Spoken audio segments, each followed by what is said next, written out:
حضرت زید بن ثابت رضی اللہ تعالیٰ عنہ سے وہ حدیث بیان کرتے ہیں اور فرماتے ہیں کہ میں نے یہ نبی علیہ السلام سے نہیں سنی، میں نے حضرت زید سے سنی اور حضرت زید نے نبی علیہ السلام کی یہ بات بیان کی ہے۔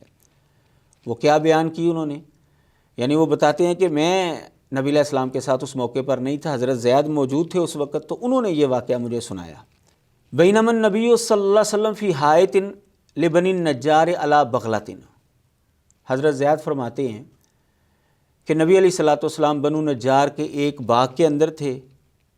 خچر پر سوار تھے آپ، وَنَحْنُ مَعَهُ، اور ہم آپ کے ساتھ تھے۔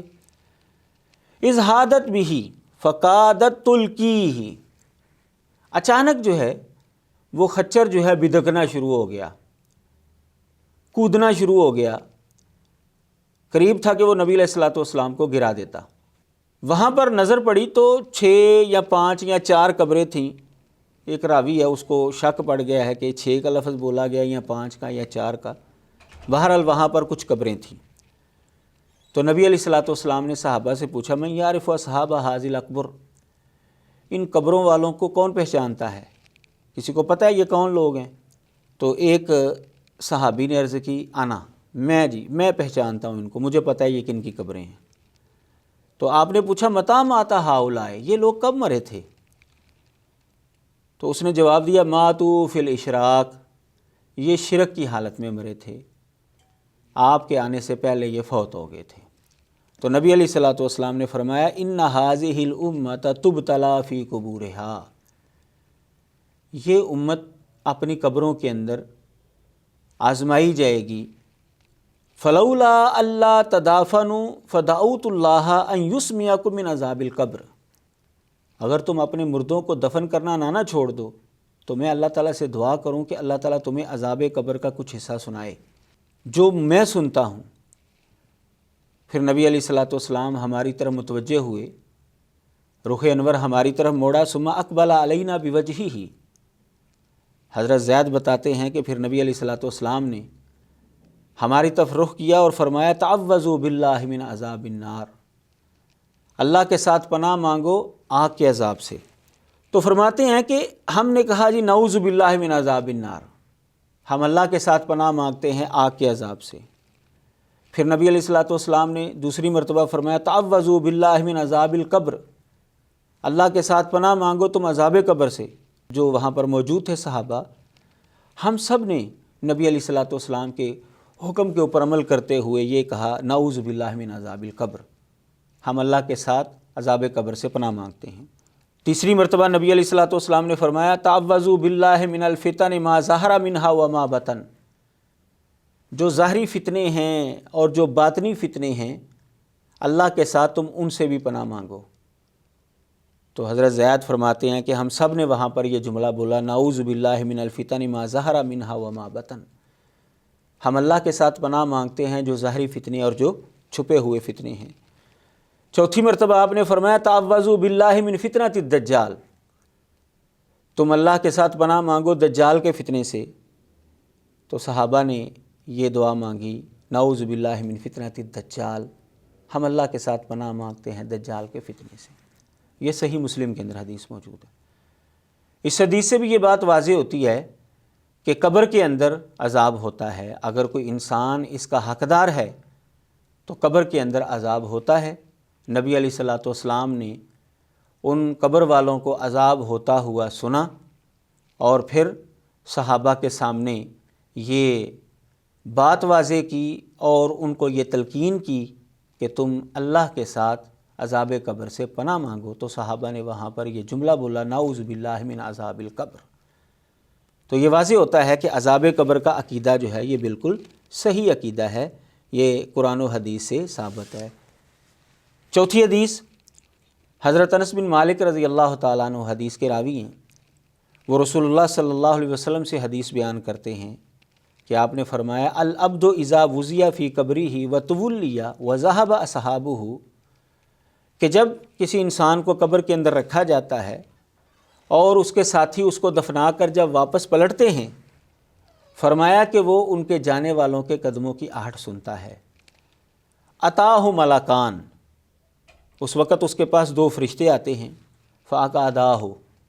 وہ دونوں فرشتے اس کو بٹھاتے ہیں، فیقولان لہ،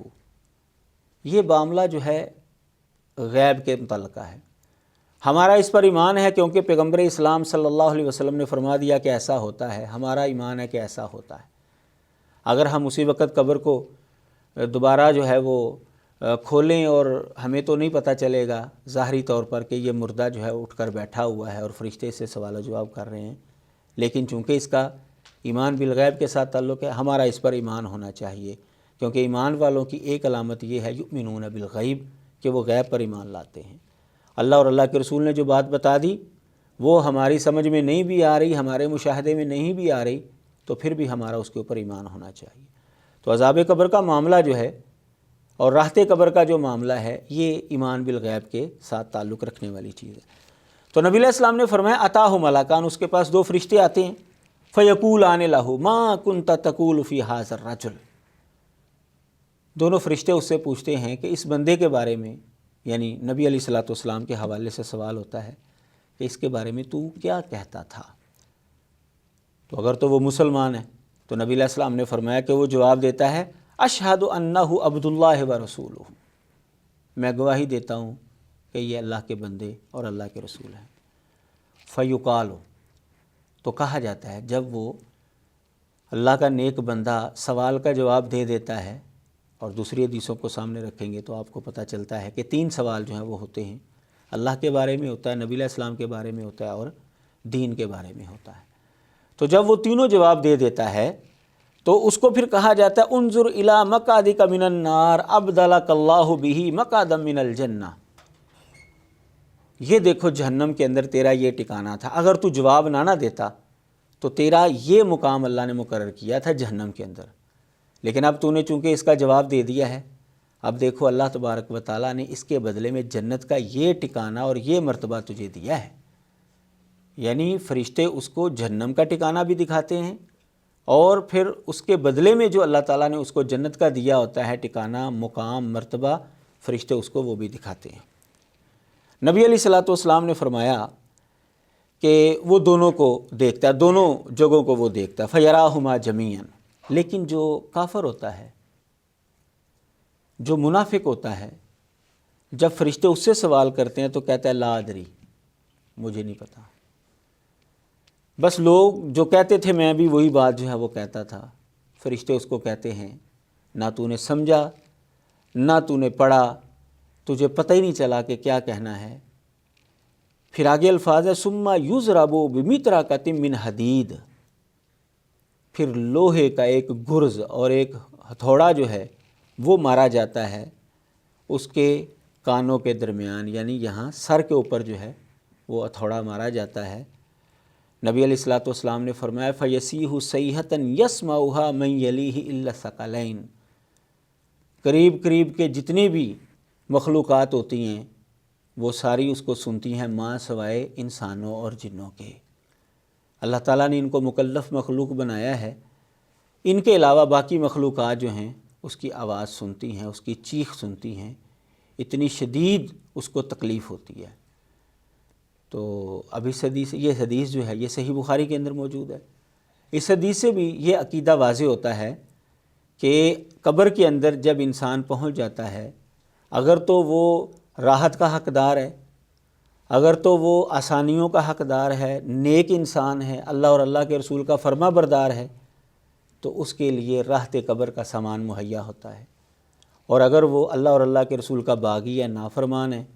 تو اس کے لیے عذاب قبر ہے، اس کی سزا جو ہے وہاں پر شروع ہو جاتی ہے۔ 5ویں حدیث ام المومنین سیدہ عائشہ رضی اللہ تعالیٰ عنہا بیان کرتی ہیں، ایک یہودی خاتون جو ہے وہ میرے پاس آئی، فذکرت عذاب القبر، اس نے عذاب قبر کا تذکرہ کیا، تو اس نے کہا اعاذک اللہ من عذاب القبر، اللہ تعالیٰ تجھے عذاب قبر سے محفوظ رکھے۔ حضرت عائشہ فرماتی ہیں کہ مجھے اس نے یہ دعا دی۔ پہلے مسلمانوں کا یہ نظریہ تھا کہ عذاب قبر جو ہے وہ صرف کفار کو ہوگا، لیکن جب اس خاتون نے یہ دعا حضرت عائشہ رضی اللہ تعالیٰ عنہا کو دی کہ اللہ تعالیٰ تجھے عذاب قبر سے محفوظ رکھے، تو انہوں نے نبی علیہ الصلوۃ والسلام سے سوال کیا عذاب قبر ہوگا؟ آپ نے فرمایا نعم عذاب القبر، بالکل عذاب قبر ہے، اور ایک روایت میں ہے نعم عذاب القبر حق، عذاب قبر جو ہے وہ برحق ہے۔ تو اس حدیث کے اندر واضح طور پر نبی علیہ الصلوۃ والسلام سے جب عذاب قبر کے حوالے سے سوال ہوا تو آپ نے فرمایا نعم عذاب القبر حق، بالکل عذاب قبر برحق ہے۔ لہٰذا عذاب قبر کا عقیدہ یہ بالکل درست عقیدہ ہے۔ جو لوگ عذاب قبر کے کلیتاً منکر ہیں ان کا بھی نظریہ درست نہیں، اور جو لوگ یہ کہتے ہیں کہ عذاب قبر تو ہوتا ہے لیکن اس جسم کو نہیں ہوتا جس جسم کو ہم قبر کے اندر دفناتے ہیں، روح جہاں پر جاتی ہے وہاں پر برزخ میں ایک الگ اس کو جسم ملتا ہے تو اس وقت ان کو عذاب ہوتا ہے، ان کا نظریہ بھی درست نہیں ہے۔ چھٹی دلیل ام المومنین سیدہ عائشہ رضی اللہ تعالی عنہا نبی علیہ الصلوۃ والسلام کے حوالے سے بیان کرتی ہیں کان یدعو فی الصلاۃ، کہ نبی علیہ الصلوۃ والسلام نماز کے اندر یہ دعا مانگا کرتے تھے، اللہم انی اعوذ بک من عذاب القبر، یا اللہ میں تیرے ساتھ پناہ مانگتا ہوں عذاب قبر سے، واعوذ بک من فتنۃ المسیح الدجال، یا اللہ میں تیرے ساتھ پناہ مانگتا ہوں مسیح دجال کے فتنے سے، واعوذ بک من فتنۃ المحیا والممات، زندگی اور موت کے فتنے سے یا اللہ میں تیرے ساتھ پناہ مانگتا ہوں،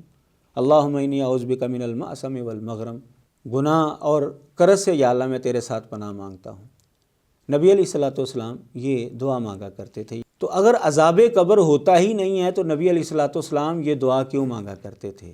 معلوم ہوا کہ عذاب قبر کا عقیدہ بالکل درست عقیدہ ہے۔ ساتویں دلیل خالد بن سعید کی جو صاحبزادی ہیں،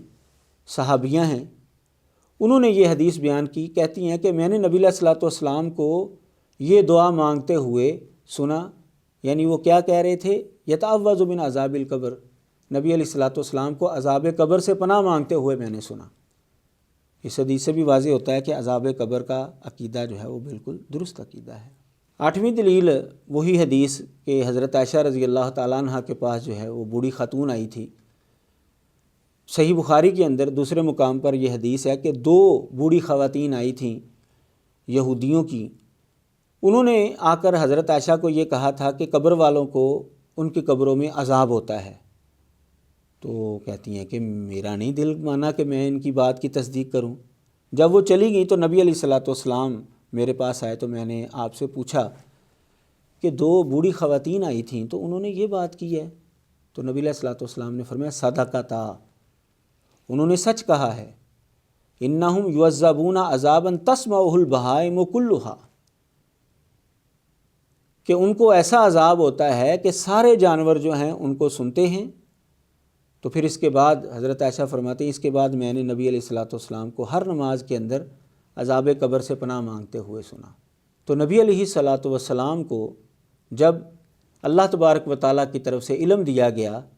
کہ اس امت کو بھی قبر کے اندر آزمایا جائے گا، ان کی آزمائش ہوگی، جو بھی اس کا حقدار ہوگا اس کو عذاب ہوگا، تو نبی علیہ الصلوۃ والسلام نے پھر امت کو یہ سبق دینے کے لیے ہر نماز میں عذاب قبر سے پناہ مانگنا شروع کر دیا۔ یہی وجہ ہے کہ ہم نماز کے اندر خاص طور پر آخری تشہد میں نبی علیہ الصلوۃ والسلام کے فرمان کے مطابق اللہم انی اعوذ بک من عذاب القبر، وہ جو چار چیزوں سے پناہ مانگنی ہے ان میں سے ایک عذاب قبر سے پناہ مانگنے کا حکم ہے، اور وہ ہم مانگتے ہیں۔ تو یہ سارے دلائل ہمیں واضح کرتے ہیں کہ عذاب قبر کا عقیدہ جو ہے وہ بالکل درست عقیدہ ہے۔ جو لوگ اس کا انکار کرتے ہیں ان کا نظریہ بالکل غلط ہے۔ تو جیسے قرآن مجید سے عذاب قبر کا اس بات ہوتا ہے، اسی طرح احادیث مبارکہ سے بھی عذاب قبر اور راحت قبر کا اس بات ہوتا ہے۔ وآخر دعوانا ان الحمد للہ رب العالمین۔